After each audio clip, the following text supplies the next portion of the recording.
जो स्वरूप समझे बिना पाया दुख अनंत, जो स्वरूप समझे बिना पाया दुख अनंत, समझाया सो पद नमो श्री सद्गुरु भगवंत, समझाया सो पद नमो श्री सद्गुरु भगवंत। देह रहे पर देह से रहते देहाती, देह रहे पर देह से रहते देहाती, उन ज्ञानी के चरण में वंदन हो अगणी, श्री सद्गुरु के चरण में वंदन हो अगणी, वंदन हो अगणी। अपनी बात की शुरुआत एक सवाल से करना चाहूँगा। अभी गुरुदेव ने 3 दिन पहले एक प्रवचन दिया था और प्रवचन देते हुए आप सबको ये संकल्प दिलाया था कि हम रोज एक लाइन याद करेंगे। सभी को याद आ रहा है? एक संकल्प दिलाया था कि हम रोज कोई भी धर्म की एक लाइन याद करेंगे। और मैं पूछना चाहूँगा उस समय किन किन लोगों ने हाथ खड़े किए थे एक लाइन याद करने के लिए संकल्प लिया था?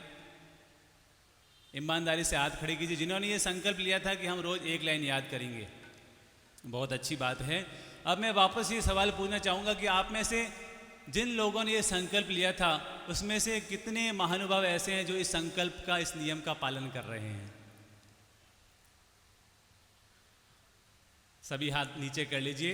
मैं ये सवाल इसलिए पूछना चाह रहा हूँ, इसके बारे में जो लॉजिक है कि संकल्प लगभग यहाँ बैठे हुए 100 से 200 लोगों ने लिया था, लेकिन उस संकल्प का पालन केवल 10% लोग ही कर पा रहे हैं। आप इसका कारण बताएंगे? इसके पीछे ऐसा क्या कारण है कि हमने संकल्प लिया लेकिन फिर भी हम उस संकल्प को जीवन में अप्लाई नहीं कर पा रहे हैं? कारण बताएंगे? भगवान श्री महावीर ने अपने श्रद्धालुओं को संबोधित करते हुए कभी एक लाइन कही थी, न लसेण समम सुखम न वैरग्यम न ममेणम न आरंभेण दयालुया न निंदा सह विंदया। भगवान श्री महावीर की वाणी है कि आलसी कभी सुखी नहीं हो सकता, निद्रालु कभी विद्यावान नहीं हो सकता, ममत्व रखने वाला कभी वैरागी नहीं बन सकता और हिंसा करने वाला कभी दयालु नहीं बन सकता। वापस दोहरा लीजिए। नंबर 1, आलसी कभी सुखी नहीं हो सकता। बोल लीजिए, थोड़ा जोर से बोलिए, हमारी आवाज हमारे दिल तक उतरनी चाहिए। आलसी कभी सुखी नहीं हो सकता। नंबर 2, निद्रालु कभी विद्या अभ्यासी नहीं हो सकता। नंबर 2, निद्रालु कभी विद्या अभ्यासी यानी कि ज्ञानवान, विद्यावान नहीं बन सकता निद्रालु। और नंबर 3, ममत्व रखने वाला कभी वैरागी नहीं बन सकता। नंबर 3,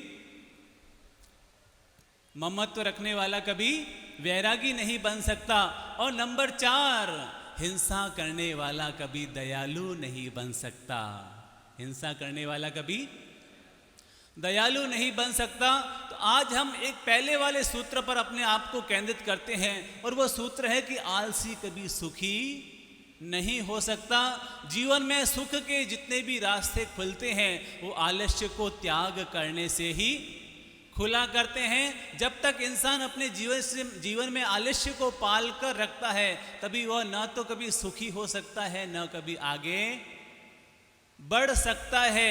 इसलिए अगर आप मानते हैं कि आपके जीवन का अगर कोई सबसे बड़ा शत्रु है, जो है तो शत्रु लेकिन वो हमें मित्र जैसा लगता है, जिसे हम बहुत प्यार करते हैं और हर समय अपने पास उसको स्थान दिया करते हैं, और वो मित्र बना हुआ दुश्मन कौन है? आलस्य। जो लगता तो है हमारा मित्र है, लेकिन वो हमारा मित्र नहीं, हो हमारा सबसे बड़ा शत्रु है, जिसके चलते हमारे जीवन में विकास के रास्ते जितने खुलने चाहिए उतने खुल नहीं पाते। हम जितना आगे बढ़ना चाहिए उतना बढ़ नहीं पाते हैं और जीवन में पीछे पीछे पीछे रह जाया करते हैं।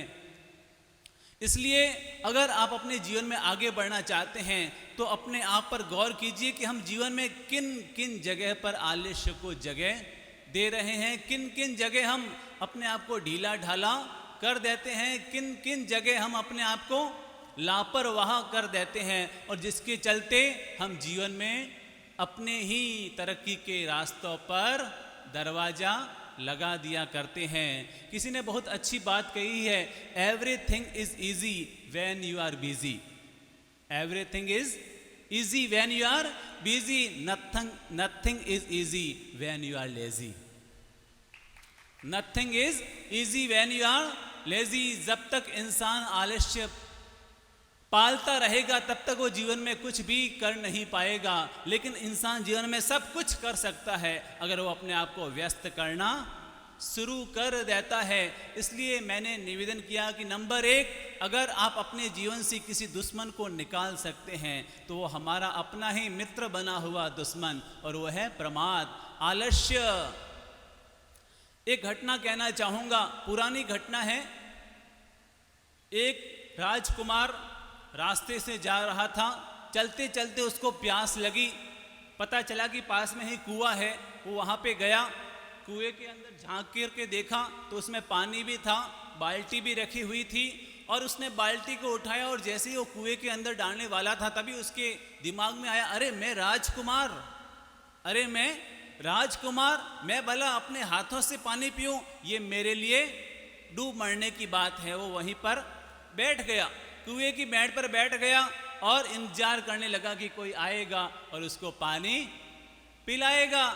तभी थोड़ी देर के बाद एक और लड़का आया, उसे भी प्यास लगी हुई थी, उसने भी कुएं में झांका, पानी था, बाल्टी थी, लेकिन उसने एक लड़के को देखा जो राजकुमार था। उससे पूछा, क्या बात है भैया, यहाँ क्यों बैठे हो? तो उसने कहा कि मैं शहजादा हूँ, मैं शहजादा हूँ।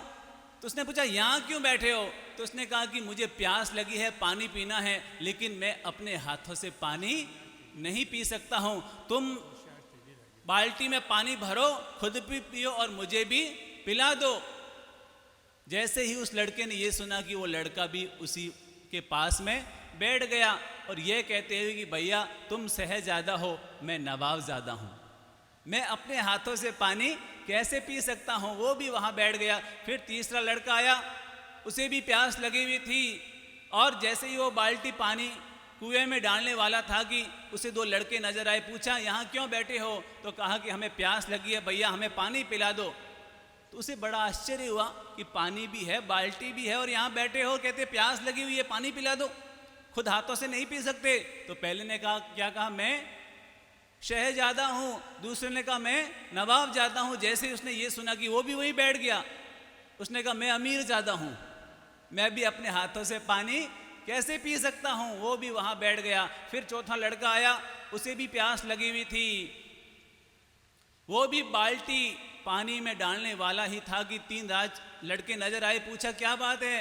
कि भैया पानी पिला दे, भैया पानी पिला दे। फिर उसने वही सवाल किया कि पानी है, बाल्टी है, पानी नहीं पी रहे और क्या मुझे कह रहे हो पानी पिला दो? तो पहले ने क्या कहा, मैं शहजादा हूँ। दूसरे ने कहा, मैं नवाबजादा हूँ। तीसरे ने कहा, मैं अमीरजादा हूँ। चौथे ने जब ये बात सुनी तो उसने तो बाल्टी पानी में डाल ही दी, बाल्टी को भरा, पानी पिया, पानी पिया, और जो पानी बचा हुआ था वापस उसने कुएं के अंदर डाल दिया। तीनों ने कहा, अरे ये क्या कर रहे हो, क्या कर रहे हो, हमें पानी पिलाओ। तो उस लड़के ने कहा, तुम शहजादे हो, तुम नवाबजादे हो, तुम अमीरजादे हो, मैं हरामजादा हूं, मैं केवल पीता हूं, किसी को पिलाता नहीं हूं। कहने का मतलब, जब हमारे जीवन में आलस्य आता है तो हम जीवन में अपनी तरक्की पर लगाम लगा लिया करते हैं। प्लीज अपने जीवन में से आलस्य को निकालने की कोशिश कीजिए। आलस्य का मतलब क्या होता है? आलस्य का मतलब होता है, नंबर 1, सोचते रहना। ये करूँगा, ऐसा करूँगा, वो करूँगा, वैसा करूँगा, लेकिन कुछ करते धरते नहीं है। नंबर 2, टालते रहना, कर लूँगा, कर लूँगा, कर लूँगा, कर लूँगा, कर लूँगा, और इस करने के चक्कर में, कर लूँगा के चक्कर में, फ्यूचर पर डालने के चक्कर में, टालने के चक्कर में हम आलसी बन जाते हैं। और नंबर 3, मेरा तो अभी मूड नहीं है। आजकल के बच्चे क्या कहते हैं? मेरा अभी मूड नहीं है, अभी मम्मी अभी मेरा मन नहीं है, मूड नहीं है। ये मूड क्या होता है? ये मूड आपके जीवन का सबसे बड़ा बाधक शत्रु है। अपने बच्चों को समझाइए, ये मूड को साइड कर और अपने आप को आगे बढ़ा। तो नंबर 1, सोचते रहना, नंबर 2, टालते रहना, और नंबर 3, अपने आप को आगे नहीं बढ़ाना। इसी को आलस्य कहा जाता है। आलस्य के 2 फायदे हैं, बता दूं? आलस्य के 2 फायदे, नंबर 1, इंसान अपने जीवन में कभी सक्सेस नहीं होता है, और नंबर 2, उसकी ख्याति फैलनी शुरू हो जाती है। पधारो आलसी राम, पधारो, स्वागत है। अगर आप ये फायदा पाना चाहते हैं तो आपको आलस्य आपका मुबारक हो। लेकिन अगर आप अपने जीवन में ऐसा नहीं पाना चाहते, लोग आपकी तारीफ करें, प्रशंसा करें और कहे कि ये बंदा एकदम टाइम पर काम करता है, टाइम पर पहुंचता है और अपने हर काम को विद मैनेज के साथ करता है, तो आपको अपने आलस्य को भगाना होगा। जैसे हमारी बहनें हैं, फ़ोन पर शुरू हो जाती है तो फिर चलती रहती है, चलती रहती है, चलती रहती है, पता नहीं चलता कितना टाइम लग गया। एक बार क्या हुआ, 4 बहनें किसी गलत कार्य की वजह से जेल में चली गई, और 6 महीने के बाद जब वापस बाहर आई तो एक दूसरे से कहने लगी, अरे आधी बातें तो हो गई, अब आधी बातें घर जाके करेंगे।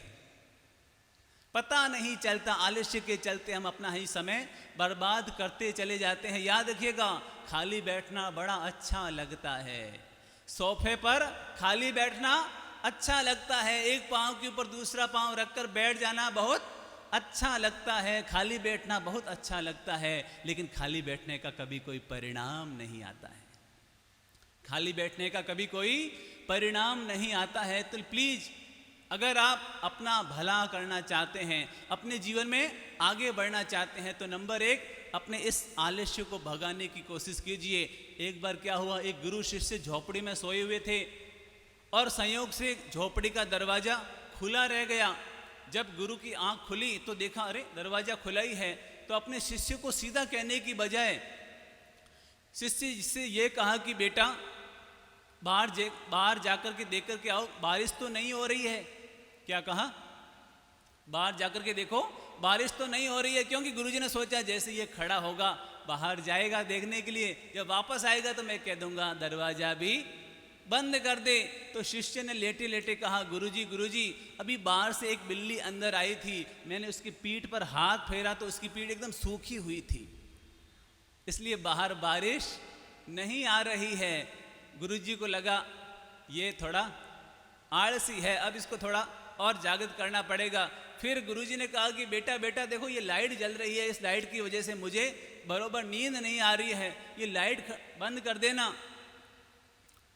तो शिष्य ने कहा, गुरुजी लाइट को बंद करने की क्या ज़रूरत है, आपने करवट थोड़ी इधर बदल कर रखी, आप करवट को इधर बदल लीजिए, लाइट अपने आप ही बंद हो जाएगी। गुरु को लगा ये शिष्य ऐसे नहीं मानेगा। गुरुजी ने सीधा कहा, बेटा खड़ा हो जाओ और वो गेट झोपड़ी का दरवाज़ा बंद कर दे। शिष्य ने कहा, गुरुजी 2 काम मैंने कर लिए, एक काम तो आप ही कर लीजिए। हम सोचें कि हमारे जीवन में भी कहीं ऐसी ही स्थिति तो नहीं बनी हुई है। प्लीज अपने जीवन में से इस शत्रु को निकालिए, इस प्रमाद को निकालिए, इस आलस्य को निकालिए और देखिए, खुद चिंतन कीजिए कि मैं कहाँ कहाँ आलस्य को जगह दिया करता हूँ, प्रमाद को जगह दिया करता हूँ, और कहाँ कहाँ इसके चलते मेरी तरक्की रुकती चली जा रही है। अगर आप 2 मिनट धीरज रखकर एकांत में बैठेंगे और सोचेंगे तो आपको लगेगा ऐसी अनेक जगह है जहाँ पर मैं इस आलस्य को करने की वजह से अपने जीवन के काम कभी भी समय पर नहीं कर पाता हूँ। तो नंबर 1, अगर आप इसको अपने जीवन से निकालना चाहते हैं तो नंबर 1, अपने हर काम को व्यवस्थित करने की आदत डालिए। हर काम को व्यवस्थित करने की आदत डालिए। सुबह से शाम तक अपना एक टाइम टेबल बना लीजिए। अनेक बच्चे आते हैं कि हम पढ़ाई नहीं कर पाते हैं, आगे नहीं बढ़ पाते हैं, जब भी पढ़ाई करते हैं तो मन भटकता रहता है, मन में विचार आते रहते हैं। इसकी मूल वजह क्या है? इसकी मूल वजह ये है कि हमारा समय मैनेजमेंट नहीं है, टाइम टेबल नहीं है। कभी कुछ कर लिया, कभी कुछ कर लिया, कभी कुछ कर लिया, और इसके चलते जब हम ये करने बैठते हैं तो हमारा मन उधर जाता, अरे यार वो तो करना रह गया, और वो करते हैं तो फिर आता, अरे यार ये तो रह गया। और हमारा टाइम टेबल नहीं होने की बजाय हमारा मन भटकता रहता है, और जो काम हम जिस तत्परता से करना चाहिए वैसा कर नहीं पाते हैं, और उस काम में सफलता हमें मिल नहीं पाती है। इसलिए नंबर 1, अपने आप को व्यवस्थित कीजिए, और नंबर 2, जो भी कीजिए पूरे मन से करने की आदत डालिए। जो भी कीजिए मन से कीजिए, ऐसे नहीं बेमन से। अगर हम करेंगे तो बेमन से करना भी एक बहुत बड़ा आलस्य है। काम तो करते हैं लेकिन बेमन से करते हैं। जैसे हमारी अनेक बहनें आती है और कहती हैं कि हमें बहुत काम करना पड़ता है घर में। क्या करें गुरुजी, बहुत काम करना पड़ता है। अरे घर में काम तो करना ही है, लेकिन थोड़ा सा फर्क है, मन से भी कर सकते हैं और बेमन से भी कर सकते हैं। अगर बेमन से करेंगे तो वही काम हमारे पांव की बेड़ी बन जाएगा, और मन से करेंगे तो वही काम हमारे लिए स्वर्ग का सेतु बन जाएगा। अगर हमें घर में ज़्यादा काम करना पड़ता है या व्यापार में ज़्यादा काम करना पड़ता है तो ये मत सोचिए अरे यार मुझे बहुत करना पड़ता है। अपने हर काम को व्यवस्थित कीजिए और मन से करने की कोशिश कीजिए। जितना भी करें मन से करने की आदत डालिए, क्योंकि याद रखिएगा जो चंदन घिसता है, जो चंदन ज़्यादा घिसता है वो भगवान के चरणों में चढ़ता है, और जो चंदन घिसता नहीं है वो किसी शव को जलाने के काम आया करता है। तो अगर हम ज़्यादा लगे हुए हैं तो इसका मतलब है कि हम वो चंदन हैं जो सीधे भगवान के चरणों में पहुंचने वाले हैं। और नंबर 3, अपने आप को मोटिवेट कीजिए, अपने आप को प्रेरित करते रहिए, मोटिवेट करते रहिए। दूसरों को अपना गुरु बनाने की बजाय खुद ही अपने गुरु बन जाइए और खुद को मोटिवेट करते रहिए कि भैया कर कर कर कर कर कर, क्योंकि हम ही अपने सबसे बड़े दुश्मन होते हैं और हम ही अपने सबसे बड़े मित्र हुआ करते हैं। अगर हम खुद को मोटिवेट करेंगे तो खुद ही पीछे रहते जाएंगे, और खुद अपने आप को मोटिवेट करते रहेंगे, अपने आप को प्रेरित करते रहेंगे, अपने आप को मॉडिफाई करते रहेंगे, इम्प्रूव करते रहेंगे, तो हम खुद ही अपने मित्र बनकर अपने आप को आगे बढ़ाने में सफल हो जाएंगे। एक बार क्या हुआ, एक राजा के यहाँ काम करने वाला व्यक्ति रहा करता था जो उनके सब तरह के काम किया करता था। जितने भी महल वगैरह थे वो सब वही बनाया करता था, और राजा के उसने बहुत सारे काम किए थे, अनेक सारे महल बनाए थे। और जब वो 60 साल का हो गया तो उसे लगा कि अब मुझे फ्री हो जाना चाहिए। उसने राजा से कहा कि मैं अब इस राज कर्मचारी पद से मुक्त होना चाहता हूँ और फ्री जिंदगी जीना चाहता हूँ। तो राजा ने कहा कि अब तुम फ्री हो रहे हो तो बस मेरा एक लास्ट काम कर लो, मेरा एक लास्ट काम कर लो, बस उसके बाद मैं तुम्हें कुछ काम नहीं बोलूँगा। और उसे लगा अरे यार मैंने इतने सारे काम कर लिया, फिर मुझे एक काम करना पड़ेगा, अब मेरा मन नहीं है। लेकिन फिर भी राजा को मना नहीं कर सकता था, तो उसने बेमन से एक मकान तैयार किया, एक शानदार कोठी, शानदार मकान तैयार किया। और मकान तो तैयार किया लेकिन उसने बेमन से किया, उसने बेमन से किया, सारा काम बेमन से किया। यानी कि जो भी चीज़ें उसने लगाई वो जैसी मिली, सही गलत कोई ध्यान नहीं दिया, बस जैसे तैसे करके उसको फटाफट बना दिया। और जब उस मकान का उद्घाटन होने वाला था तो राजा आया और उसने चाबी उसी राज कर्मचारी को पकड़ाई। तो एकदम हक्का बक्का रहेगा, ये चाबी मुझे क्यों पकड़ा रहे हो? तो उस राज कर्मचारी ने, तो राजा ने कहा कि तुमने जो मेरी जीवन भर सेवा की है मैं तुम्हें ये मकान गिफ्ट के रूप में देता हूँ। जैसे ही उसने ये सुना तो उसका चेहरा उतर गया। तो राजा को आश्चर्य हुआ, अरे मैंने इतना बड़ा गिफ्ट दिया और तुम्हारा चेहरा उतर गया। तो उसने कहा कि मैंने अपने जीवन में सारे काम मन से किए थे, लेकिन केवल एक यही काम था जो बिना मन से किया था, और मुझे क्या पता था ये मेरे हिस्से आ जाएगा। कहने का मतलब जीवन में हर काम व्यवस्थित करो, आज को ऐसे जियो, आज को इस तरह से जियो कि आज हमारे आने वाले कल के लिए वरदान बन जाए। अगर हम आज को इस तरह से जीने की कोशिश करते हैं तो हमारा हर आज हमारे आने वाले कल के लिए नसीब खोलने वाला साबित हो जाएगा। इसी शुभकामना के साथ सभी के लिए ओम शांति।